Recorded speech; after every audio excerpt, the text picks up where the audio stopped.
Tonight we begin with Donald Trump's U-turns. He slapped tariffs to fix the US economy. Now he's rolling them back because he cannot keep prices down.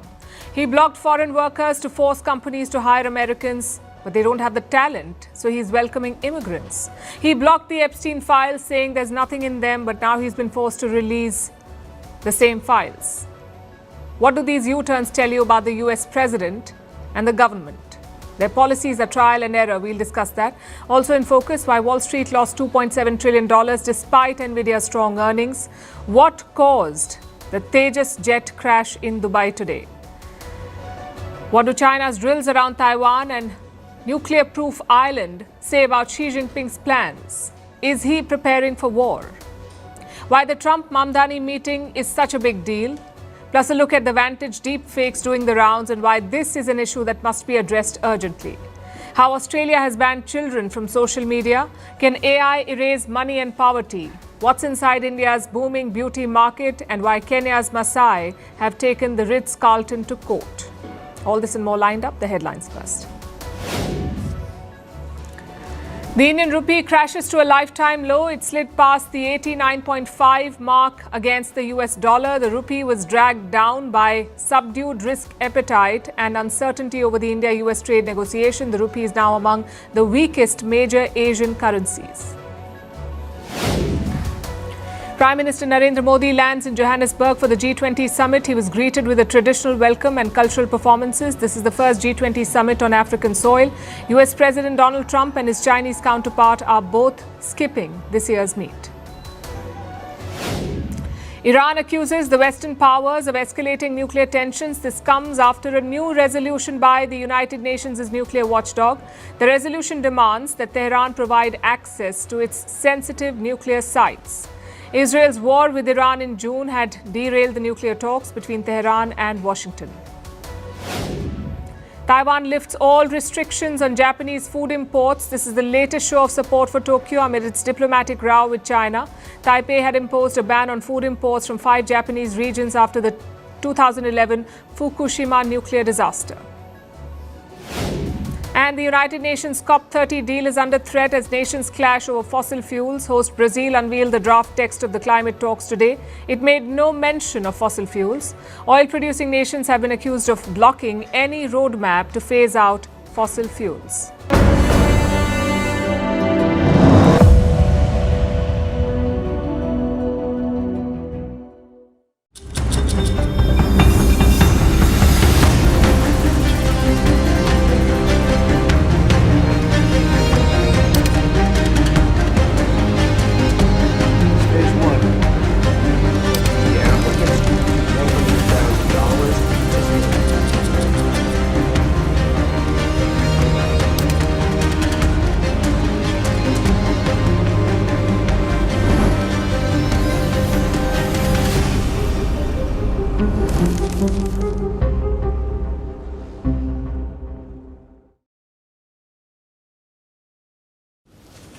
You campaign in poetry, you govern in prose.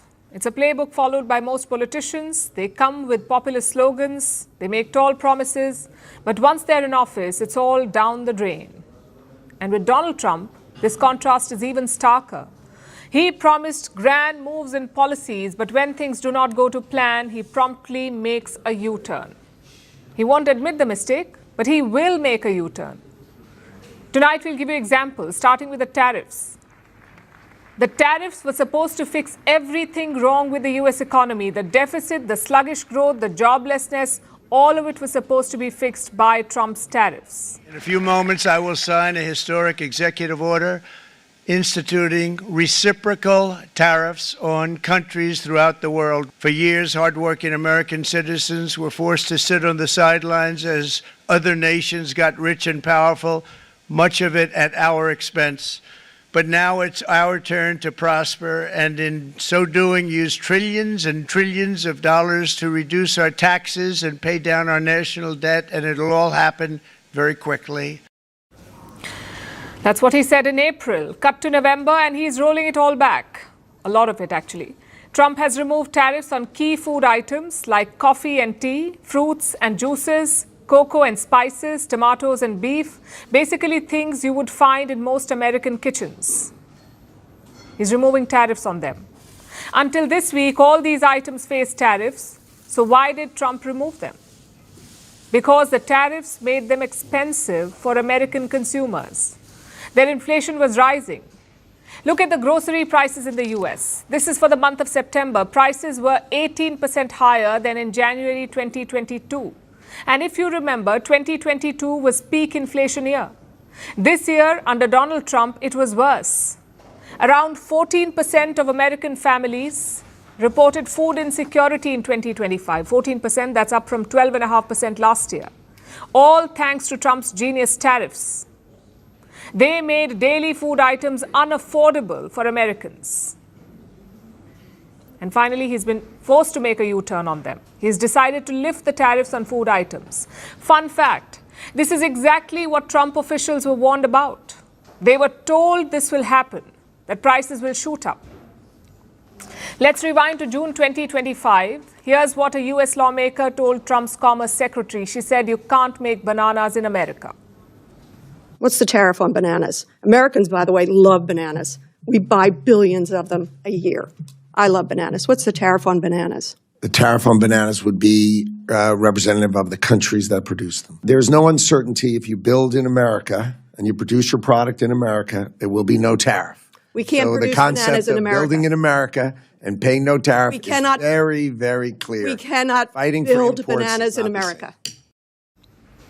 Well, she was right. 5 months later, the tariff on bananas is gone. In other words, common sense has won. Of course, Trump won't admit that he was wrong. He still insists that prices have actually come down. It's a claim that he keeps making, and he repeated it this week. We're also making incredible strides to make America affordable again. That's a new word that they're using. Affordability, they talk. They had the worst inflation in history. They had the highest prices in history. The country was going to hell. The only thing that we're going up in is our stock market, okay? The only price that we really have, I mean, we're bringing prices down, but they came up with a new word, affordability. Well, full marks for confidence, but if prices are really going down, then why remove the tariffs? And why specifically on food items? They won't answer that. And this is not the only U-turn they've made. Look at the case of foreign workers. Trump's supporters are split on this topic. The tech bros welcome foreign workers. They want them. But the hardcore MAGA supporters do not.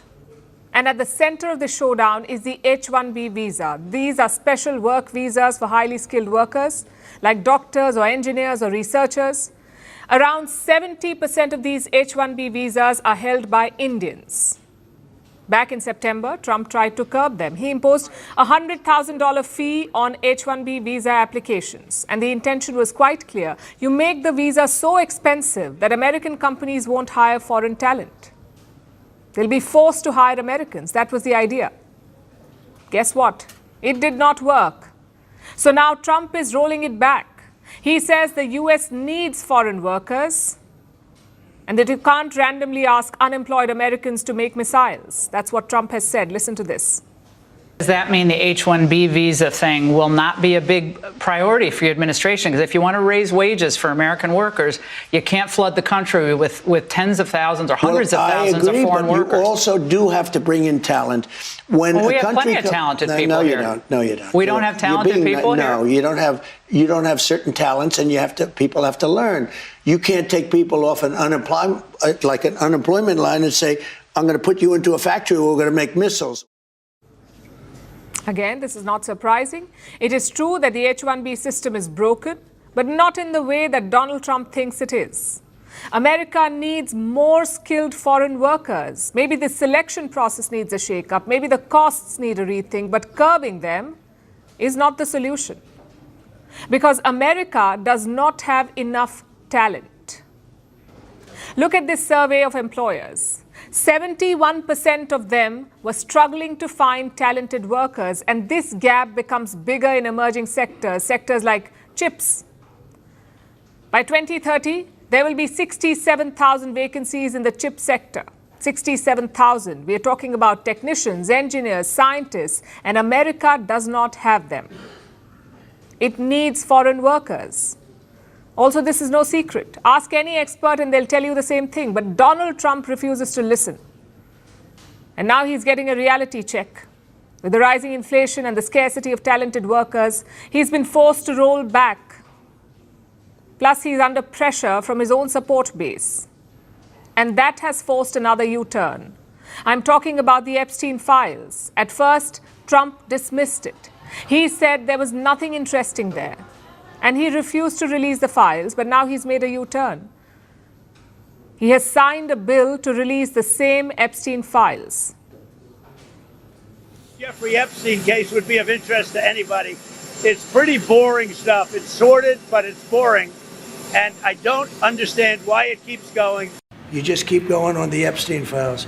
And what the Epstein is a Democrat hoax to try and get me not to be able to talk about the $21 trillion that I talked about today. It's a hoax. Now, I just got a little report, and I put it in my pocket, of all the money that he's given to Democrats. He gave me none, zero, no money to me. Remember, this is just month 11 of his presidency. We've already seen 3 major U-turns on tariffs, on foreign workers, and on Epstein files. What does that tell you about Donald Trump? That he's volatile. His policies do not come from research or logic. They come from beliefs. Trump believed that tariffs will work, so he imposed them. Now that the tariffs are not working, he's removing them. It's basically trial and error, or rather trial and U-turn. As we see this joke unfold from India, the only line that comes to mind is this, a line that gives everyone immense pleasure. We told you so, America.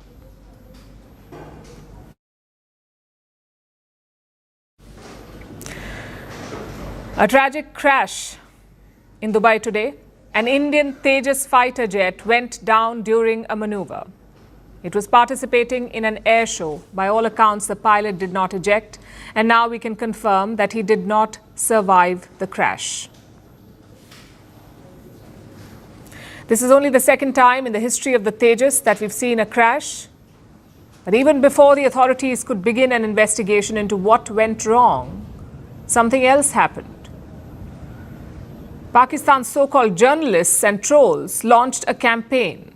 They're using this mishap to target India. They're mocking the pilot, they're ridiculing the jet, they're spinning this tragedy into taunts. We'll tell you what they're up to, but first, the details that we can confirm for you tonight. The cause of the crash is yet to be established. We do not know if this was a mechanical failure or a human error. Of course, that's not stopping the Pakistanis. Consider some of the statements that they've made. Indian Air Force continues humiliating India globally. Tejas or Tandoori, today the difference is clear. Whatever we send up will always come crashing down, Indian Air Force. And it's all the fault of gravity. These are not isolated comments. These are part of a growing stream of online assaults, mostly from Pakistani accounts, most of which cannot be seen in India because of the restrictions in place by the Indian government on Pakistani accounts and handles. But the intent is unmistakable. To tarnish the image of India, India's security forces, and India's defense industry. So tonight, let's set the record straight. Let's show you what happened in Dubai today.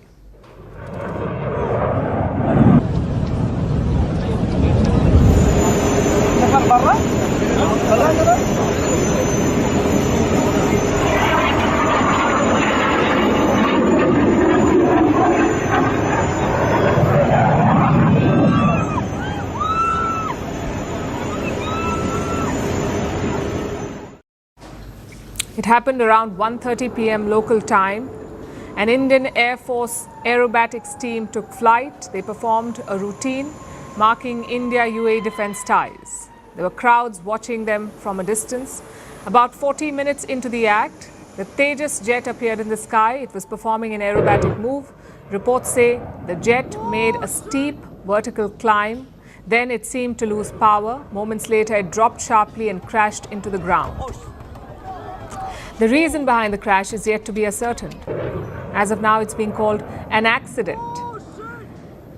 The Indian Air Force has issued a statement. It says, and I quote, "An IAF Tejas aircraft met with an accident during an aerial display at the Dubai Air Show today. The pilot sustained fatal injuries in the accident. The IF will ascertain the cause of the accident. Now, here's something else worth noting. The Tejas is not a new plane. It has been in service for more than 2 decades. It has had a clean operational record. The first crash happened only last year, and that was in March 2024 in Jaisalmer, a city in the western state of Rajasthan. The pilot survived that crash.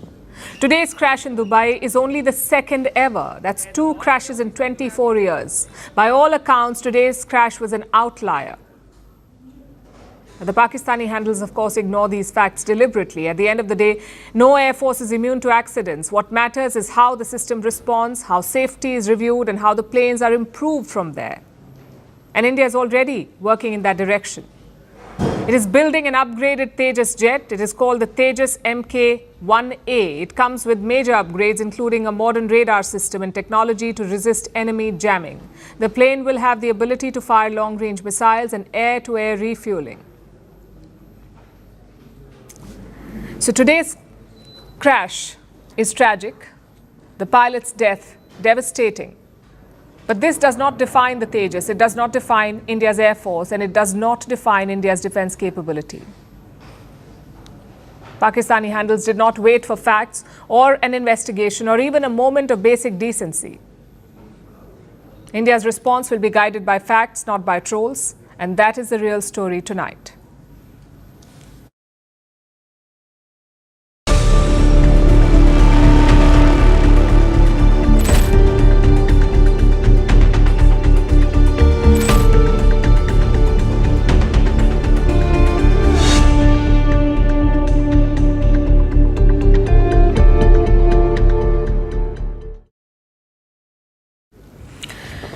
Now let's talk about the American markets. They can't seem to shake off the bearish mood. Yesterday, the US stock market flipped. It rose sharply in the morning and crashed just as fast.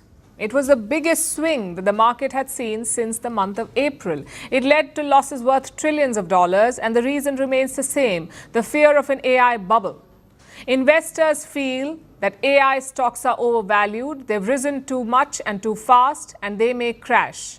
These fears have grown over the past few weeks. Yesterday, stocks got a breather with NVIDIA results being announced. Those results were for the second quarter from July to September. NVIDIA's revenue jumped by 62%. The company earned $57 billion, all because of the growing sales of AI chips. And this number, $57 billion, was better than expectations. So it lifted the market. The S&P 500 index was up by almost 2%. But then suddenly, almost unexpectedly, the sentiment shifted and stocks dropped sharply. At the end of the day's trade, the S&P had lost over $2.7 trillion. That's $2.7 trillion wiped out in one day. So the optimism around NVIDIA's results was short-lived. Here's what one expert has said, and I'm quoting: "The NVIDIA results, while positive, weren't enough to dispel doubts around whether valuations had gotten too rich." What does that mean? They're talking about investments in the AI space. Tech companies are building huge AI systems. They're spending billions on data centers and infrastructure, but they're not making money from this expansion, from this investment. At least not yet. They're not making money. And that's why people are calling this a bubble. That's why investors are dumping these stocks. Even yesterday, it was the tech stocks that led the fall. Your big names like Apple, Amazon, Microsoft, Alphabet, they were all hit hard. Each of these companies lost more than 100 billion in value. Even NVIDIA was not spared. The chip maker fell by over 3% on NASDAQ. NASDAQ, as you would know, is another American exchange. The fall, the 3% fall, wiped out almost $400 billion from NVIDIA's gains for the day. So despite beating quarterly expectations, NVIDIA lost money. What does that tell you? AI stocks are witnessing a correction. And it's not clear how far this will go. Will the stocks stabilize from here, or will they crash? It's hard to say. Goldman Sachs has issued a warning, though. It's a major American bank. It says there will be more selling. That's what Goldman Sachs has said. There'll be more selling. Another report says hedge funds could start dumping stocks. They could dump shares worth $40 billion, 40. And if that happens, the market will fall further. In fact, some estimates say that the sell-off can be as high as $65 billion. Also remember, these are not retail investors we're talking about. These are big funds. They use algorithms. They use market signals to make investment calls. And right now, those signals are flashing red. Plus, there are other factors driving the bearish sentiment, like the crash in the crypto markets. Bitcoin has fallen to a 6-month low. This is a sign that investors are pulling back from risky bets. They're also watching the job market. Hiring has picked up, but the overall job situation is mixed. Some industries are adding jobs, like your healthcare and hospitality. Others are cutting positions, like factories and warehouses. So the broader economic trends are also influencing investor decisions. Having said that, the biggest worry right now is still the AI bubble. Not long ago, AI was Wall Street's top growth story. It lifted all the stocks. Nvidia became the world's most valuable company. It crossed $5 trillion in valuation earlier this year.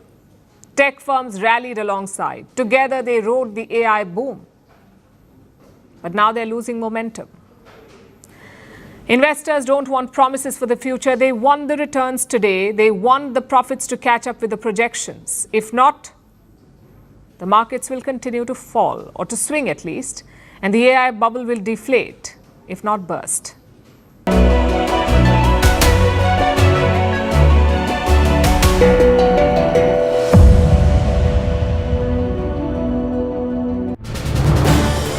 This is News 18 Network.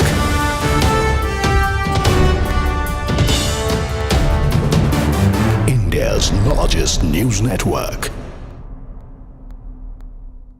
Now, as the probe into the Delhi blast, we're shifting our focus now, as this probe into the Delhi blast deepens, the NIA has uncovered a larger, more sinister terror conspiracy following 2 major arrests in the past 48 hours. Investigations now reveal that the group was modifying drones to develop rocket-based explosives for a Hamas-style attack in the national capital. A key breakthrough came with the arrest of Jasir Bilal Wani, who also is known as Danish, a Jammu and Kashmir resident and a key aide of Umar Nabi. He has been named an active co-conspirator, also accused of providing technical support. This includes the drone modification for a Hamas-style attack and attempts to build rocket-based bombs. Meanwhile, the Enforcement Directorate has arrested Jawad Ahmad Siddiqui, who is the founder of Al Falah University, in a money laundering case as well. As you know, when it comes to the Al Falah University, when it comes to its records, its accreditation, its finances, there is a lot to unpack. There a lot remains unanswered when it comes to that as well. The arrest follows evidence which was gathered during the recent searches at locations connected to this entire terror module.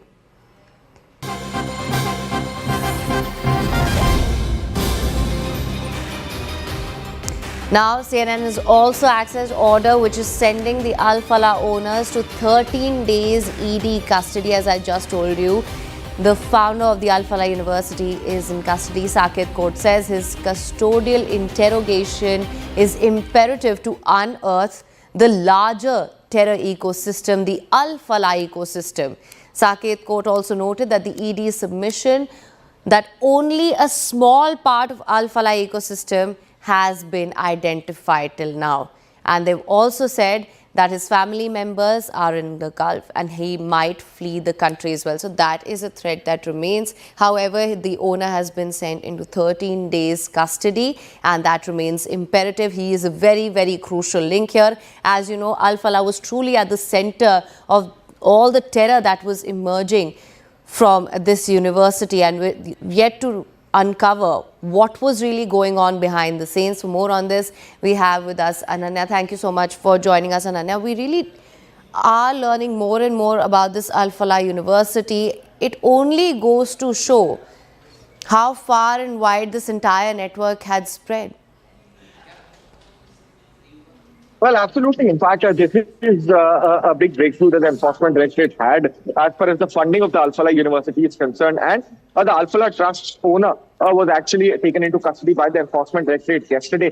And a 13-day police custody remand was granted after he was produced late last night before, in fact, the additional sessions judge at the Saket Court. And very important to highlight is that the court has noticed that not only his family members are in the Gulf, but there is a big risk that he might flee the country. And that's the reason why custodial interrogation is necessary. Not only that, a small chunk, the Enforcement Directorate says and tells the court that a small chunk of the Al-Falah ecosystem, which amounts to over 415 crores, is something, that has been uncovered, and it could be much larger in nature, and that is why his custodial interrogation is necessary, since he's somebody who knows about all the financial roots of the Al-Falah Trust and the kind of funding that comes through the Al-Falah University. And that's the reason why, in fact, this particular person needs to be in the custody of the Enforcement Directorate. 13 days of police custody remand is what has been granted. 14 days was actually sought. And that is something, that makes it very, very imperative as to what was this university actually in reality. Was it, in fact, a terror funding ecosystem? Was it a university that was fueling terror, or whether there are much more than what meets the eye, is something that could be uncovered by this multi-agency probe that is being carried out by, in fact, the Enforcement Directorate, the National Investigation Agency, and obviously the Faridabad and the Delhi Police itself. This is News 18 Network.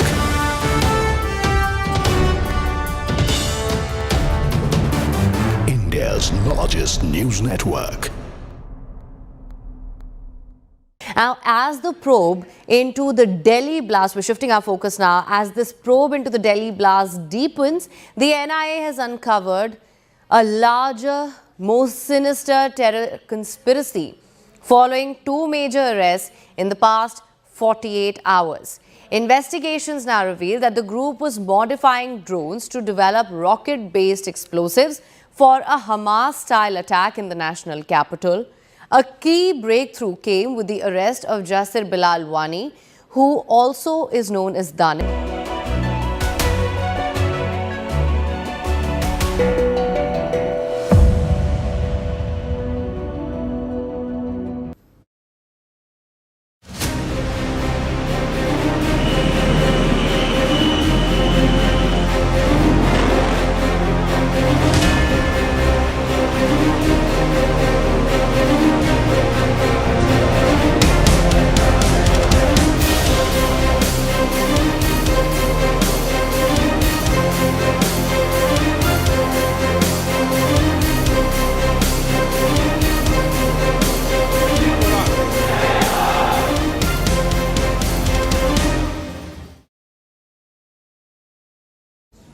China is beating the war drums again. They're using civilian ships to practice invading Taiwan. They're building a sci-fi floating island, and they're ramping up naval deployments.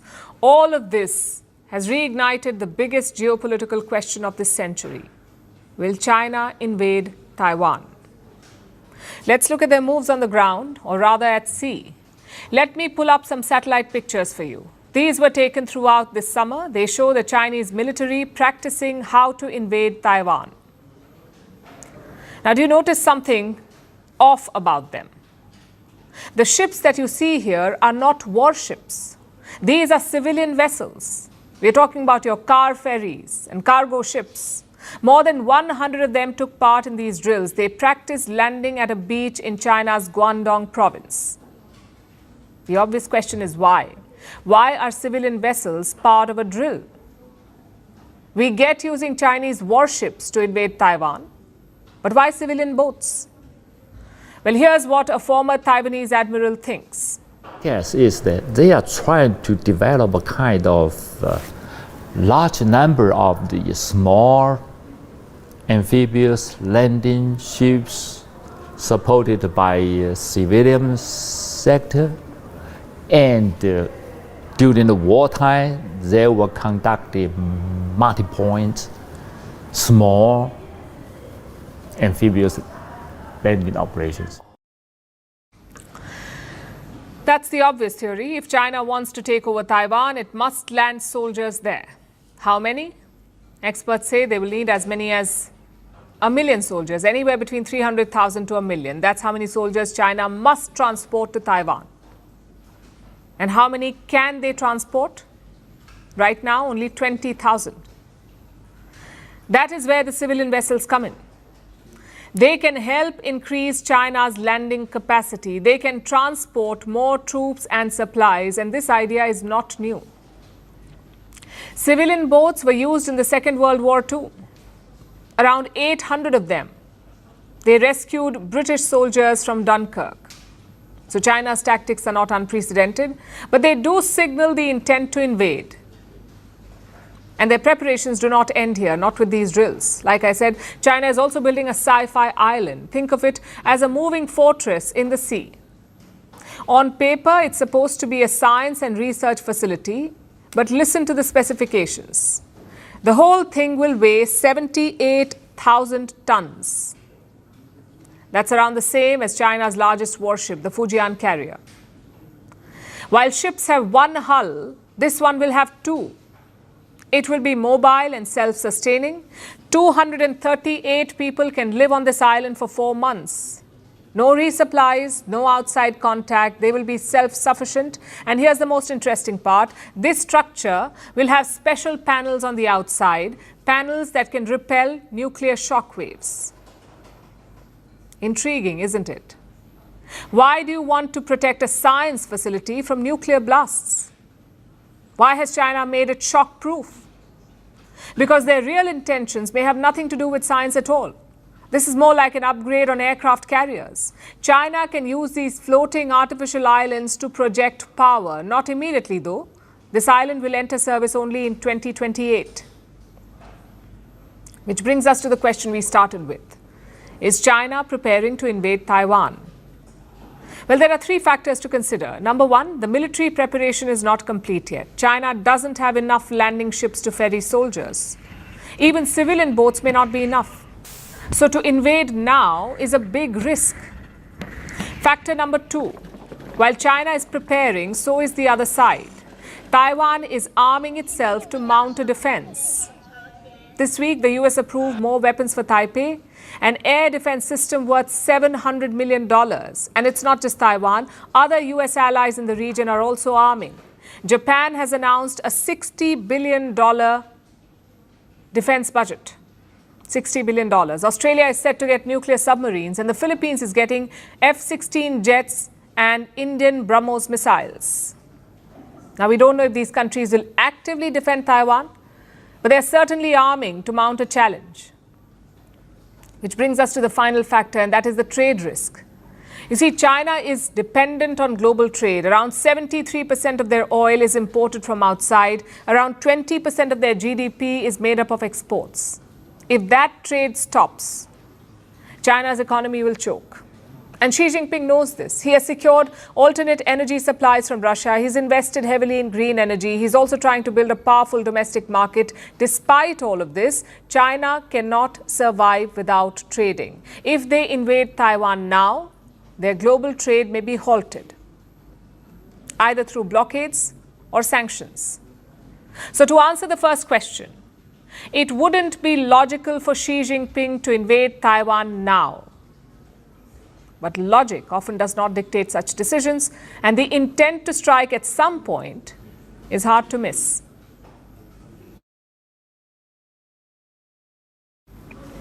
US President Donald Trump is set to have a meeting tonight, and it's all that the American press can seem to talk about. It's not with a head of state or a business tycoon. This is a meeting with the mayor-elect for New York City, Zohran Mamdani. He's been sparring with Trump for months. Trump called Mamdani a communist. His son called Mamdani anti-India. But now they're set to meet, and it's all over the headlines because New York is not just another city. It is the biggest city in America with a GDP of $1.2 trillion. It's also the city Trump was born in and politically broke up with. So this will be a high-stakes encounter. Our next report tells you what's on the agenda and if this meeting will decide New York City's future.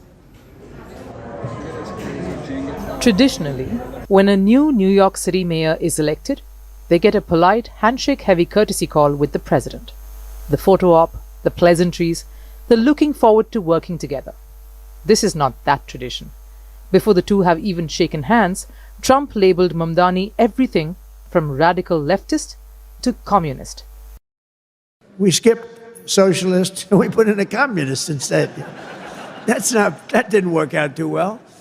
Well, I think you have to look. If he is a communist, you know there's not going to be a lot of activity. He's threatened New York's federal funding. He's teased sending the National Guard to police the city.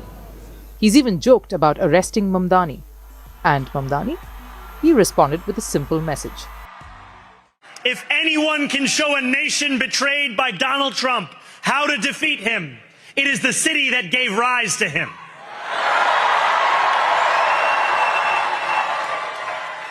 And if there is any way to terrify a despot, it is by dismantling the very conditions that allowed him to accumulate power.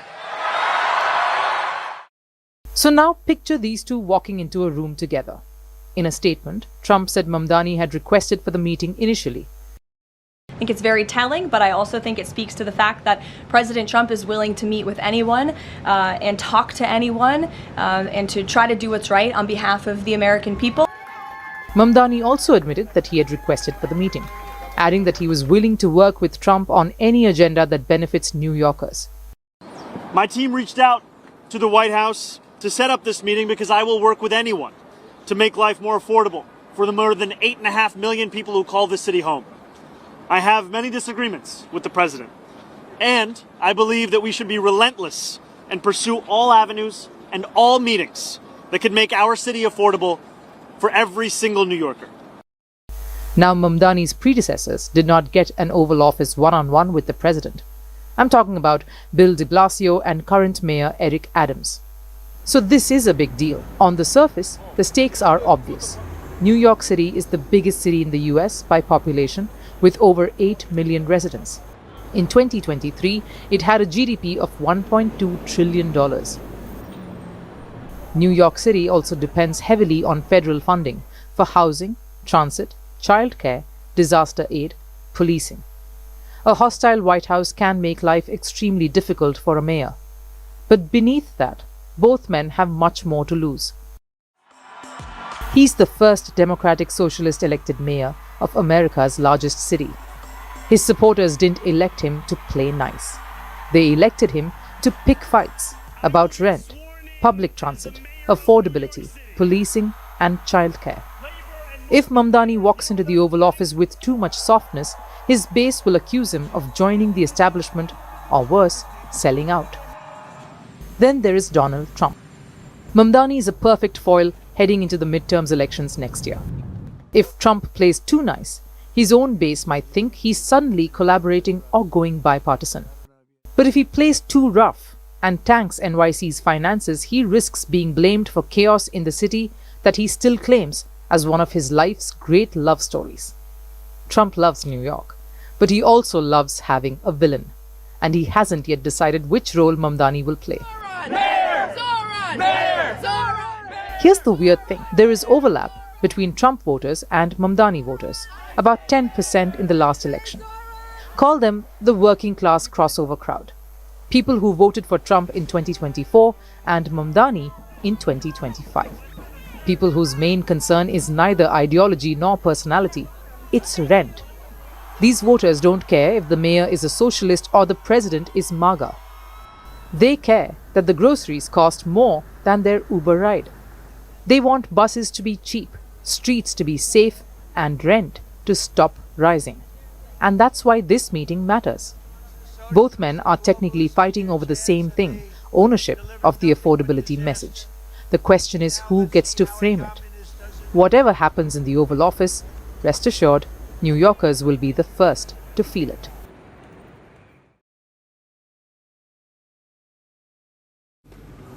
Seeing used to be believing.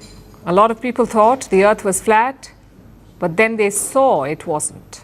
A lot of people thought dinosaurs were imaginary, but then they saw the fossils and the remains. Such was the power of seeing something and verifying it. Not anymore though. In the world of AI deepfakes, seeing amounts to nothing, because what you often see is this.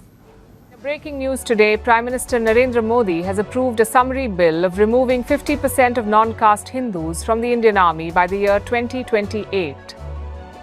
This summary comes in the wake of protests by Rashtriya Swayamsevak Sangh, in which they had claimed that the sons of invaders are now polluting the Indian Army with their presence and they must be removed in order to complete the Dharam Yudh in this trilogue era.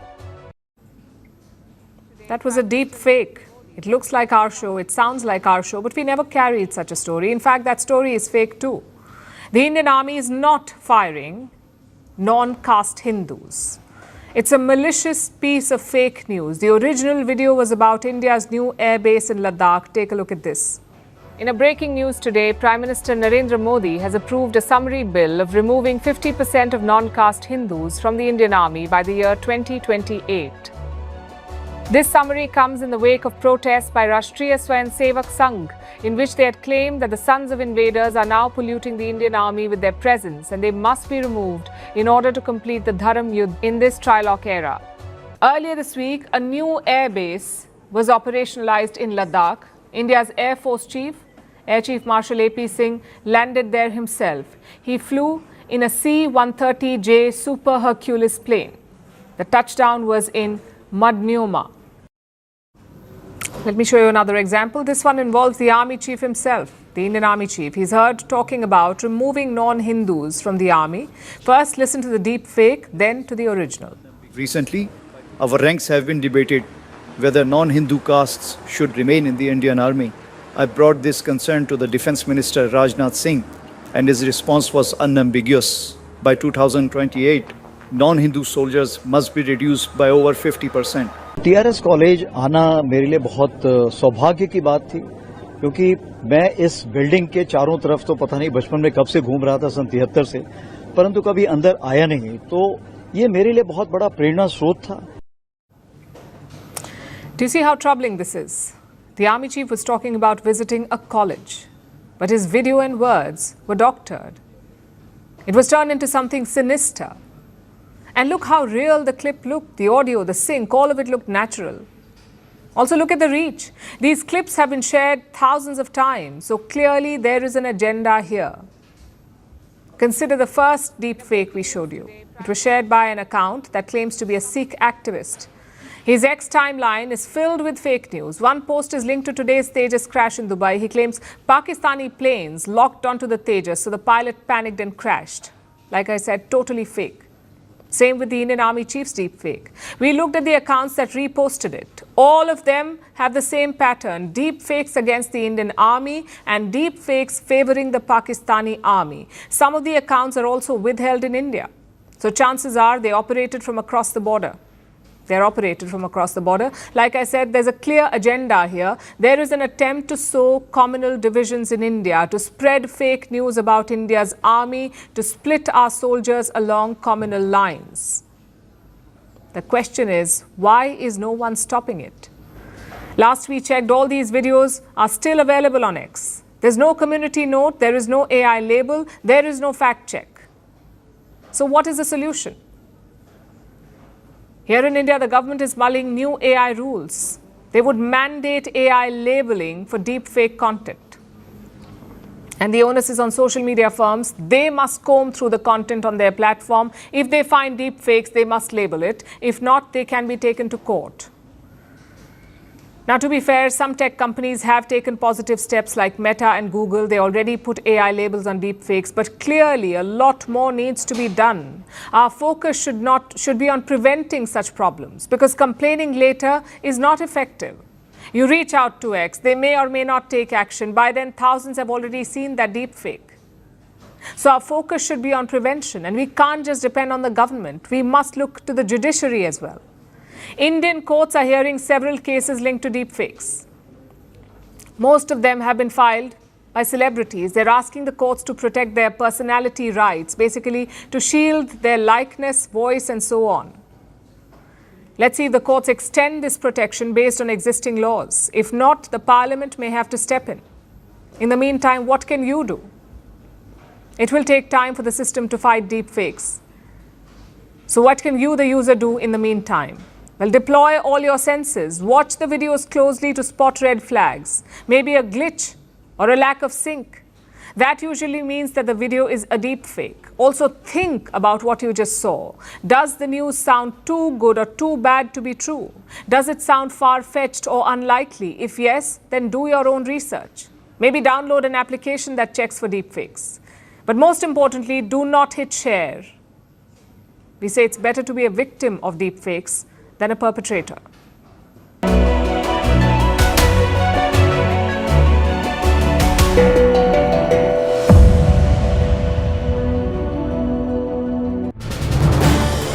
This is News 18 Network.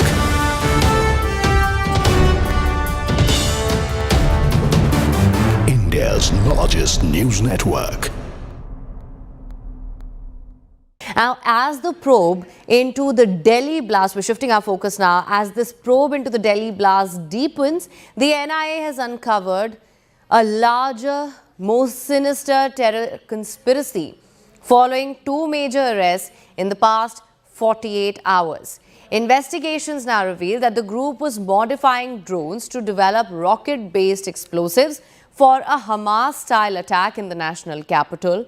A key breakthrough came with the arrest of Jasir Bilal Wani, who also is known as Danish, a Jammu and Kashmir resident and a key aide of Umar Nabi. He has been named an active co-conspirator, also accused of providing technical support. This includes the drone modification for a Hamas-style attack and attempts to build rocket-based bombs. Meanwhile, the Enforcement Directorate has arrested Jawad Ahmed Siddiqui, who is the founder of Al Falah University, in a money laundering case as well. As you know, when it comes to the Al Falah University, when it comes to its records, its accreditation, its finances, there is a lot to unpack. There a lot remains unanswered when it comes to that as well. The arrest follows evidence which was gathered during the recent searches at locations connected to this entire terror module.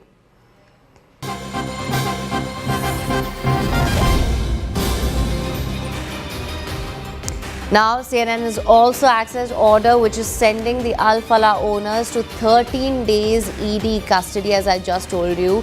The founder of the Al Falah University is in custody. Saket Court says his custodial interrogation is imperative to unearth the larger terror ecosystem, the Al Falah ecosystem. Saket Court also noted that the ED submission that only a small part of Al Falah ecosystem has been identified till now. And they've also said that his family members are in the Gulf and he might flee the country as well. So that is a threat that remains. However, the owner has been sent into 13 days custody and that remains imperative. He is a very, very crucial link here. As you know, Al Falah was truly at the center of all the terror that was emerging from this university, and we're yet to uncover what was really going on behind the scenes. For more on this, we have with us Ananya. Thank you so much for joining us, Ananya. We really are learning more and more about this Al Falah University. It only goes to show how far and wide this entire network had spread.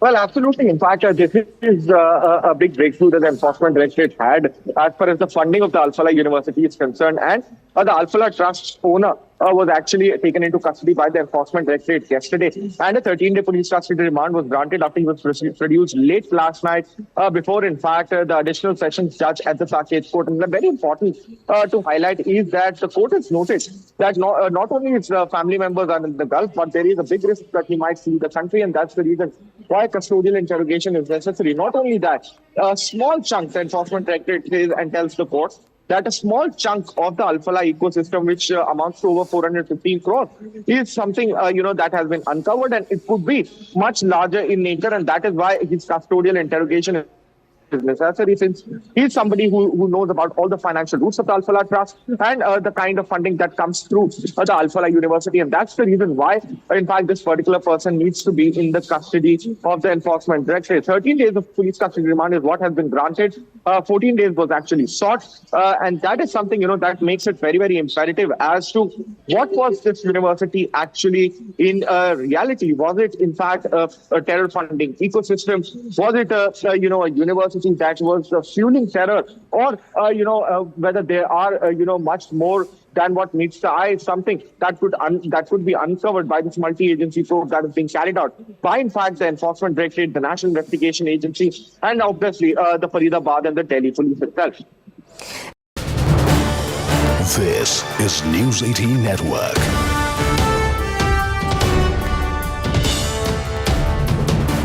India's largest news network.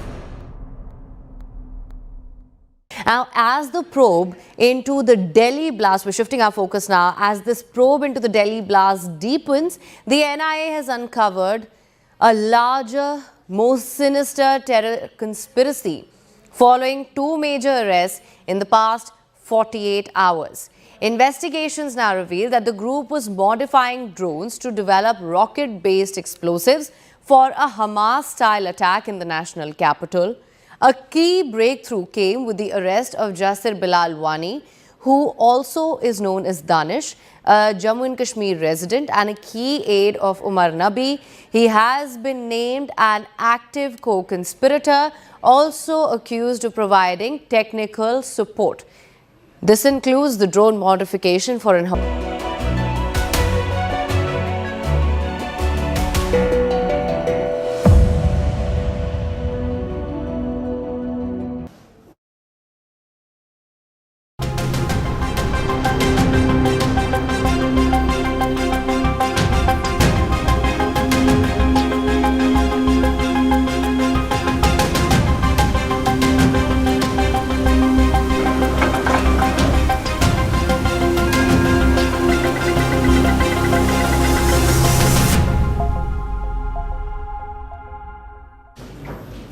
Our next story is from Australia. They're doing what others are still debating. Should children be on social media? That's the question. Australia decided they shouldn't be.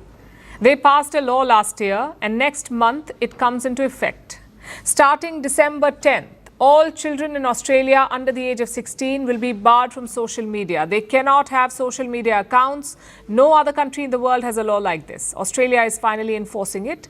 So children under 16 cannot have social media accounts. Their existing accounts will be shut down, new accounts will be blocked at the sign-up stage, and social media platforms will be asked to ensure that no child can access their services. This ban covers the biggest names in tech: Facebook, Instagram, TikTok, Snapchat, X, YouTube, Reddit, Threads, Twitch, Kick, all of them. Some other platforms have not been banned, like WhatsApp and Pinterest. And why have they been excluded? Well, the government says these services do not function like traditional social networks. They do not have public feeds, and they do not push algorithmic content to large audiences, so children can still access them. Which brings us to our next question.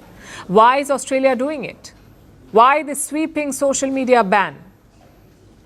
The answer lies in the data. It is alarming. 96% of Australian children between the age of 10 and 15 use social media. 96% of the children. 7 in 10 have seen harmful content. More than half have been cyberbullied. Several have been exposed to self-harm material, also content related to eating disorders and violent videos. The government says this is not just a tech issue, this is a safety and mental health issue. So it has decided to stop children from entering these spaces. And here is the critical part. The onus of enforcement is on social media platforms. It's not on parents, not on families, but only on tech companies. If tech companies fail to comply, they will face fines. Fines of up to $32 million US dollars. So how will this ban work? Let me try to explain this simply. Social media platforms must now confirm a user's real age. They cannot trust self-declared birth dates or parental permission. They must use technology to verify the age of a user. This is called age assurance. How do you do that? It includes facial age estimation, video selfies, government ID checks, and AI tools that guess your age based on your online behavior. Although experts say that these systems are not perfect, they may let some underage users slip through and some legitimate users may be blocked. Plus, social media companies have their own concerns. They say the ban will not fully protect the young. They argue that the implementation will be difficult and the age checks could create new privacy risks. Of course, it's loss of business for them, so they have concerns. Some have even considered legal action. Many continue to oppose the law. But at this point, at least in Australia, they have no choice but to comply. Meta has already started flagging accounts. From the 4th of December, it will begin removing underage users.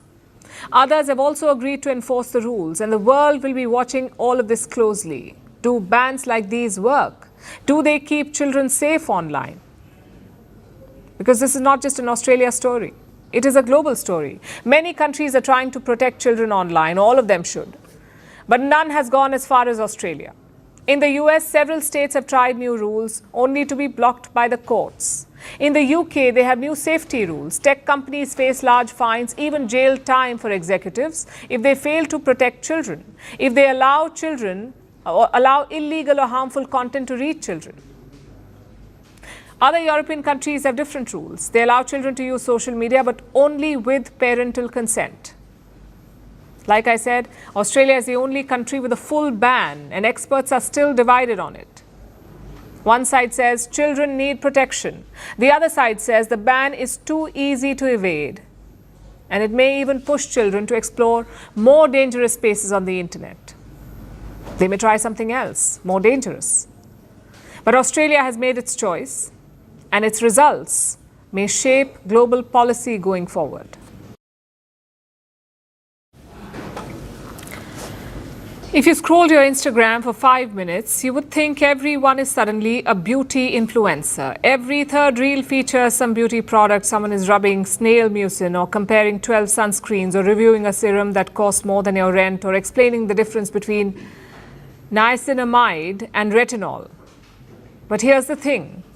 All of this is not noise. It is a signal, a sign of something much bigger happening beneath your feed. India's beauty market is exploding. For the longest time, beauty products in India meant a single cold cream or a bar of soap or maybe that one lipstick that your mother used. But not anymore. Today, it's a $21 billion market. $21 billion. By 2028, it could be worth $34 billion, and that's a massive jump. So what is fueling this boom? Why is India suddenly one of the world's fastest growing beauty markets? Let's break it down for you. The obvious answer is the young demographic. India's youth are driving this surge. They read the ingredients list the way earlier generations read exam results. Combine this with a culture of reels, influencers turned beauty gurus, a willingness to experiment, and rising disposable incomes. You put it all together and you get a market that is exploding faster than your favorite peeling solution. And then there is e-commerce, the great equalizer driving this boom. A decade ago, beauty meant 2 aisles in a mall. Today, a single website can stock more than 3,500 brands, plus endless homegrown brands that sell directly. According to one report, 96% of new beauty brands are primarily online. Online prices are 10 to 30% lower. Every price point has a product, and entry barriers are virtually gone. And how big is the market size? Like I just said, India's beauty market is worth $21 billion. By 2028, it will reach, or is projected to reach, $34 billion. And then there's the luxury beauty market. In 2023, it was worth $800 million. By 2035, it could be about $4 billion. Also, luxury beauty makes up only 4% of the market. In countries like China, it's 25%. So there is scope for growth in India. The sales are surging, so is the funding. D2C beauty brands raised $63 million until September this year. D2C stands for direct to consumer. It's basically brands that sell directly to the consumer. They have raised $63 million. This is thrice the amount of money they raised in 2020. And everyone has a story. Everyone has a hero product. Everyone is getting acquired. All of this makes India one of the fastest growing beauty and personal care markets in the world. No wonder global brands are making a beeline. I'm talking South Korean skincare, niche Japanese brands, even popular US beauty companies. They're either entering India or they're expanding manufacturing or hunting for local partners. Now, India has had consumption booms before. We've seen the fashion boom, the smartphone boom, the restaurant boom, but beauty is different. And I'll tell you why it's different. First of all, it's recession-proof. Even in a slowdown, people will still buy their favorite serum or kajal at least. 2, it's aspirational without being unaffordable. 3, it scales like crazy. A viral reel can sell out an entire product in minutes. 4, it offers insane margins. Some categories run 60 to 70% gross margins, which means they're very profitable. 5, it becomes a habit. Once a routine sets in, consumers stick. They keep buying the product. And 6, women are not the only customers. Men's grooming is a $335 million market and it's growing. You put all of this together, the demographics, the influencers, the funding, the global brands, the viral products, and you get one of the strongest consumer stories on the planet. You could say India's beauty story is not just a boom, it's a shift. It's a shift in the way India views beauty and personal care.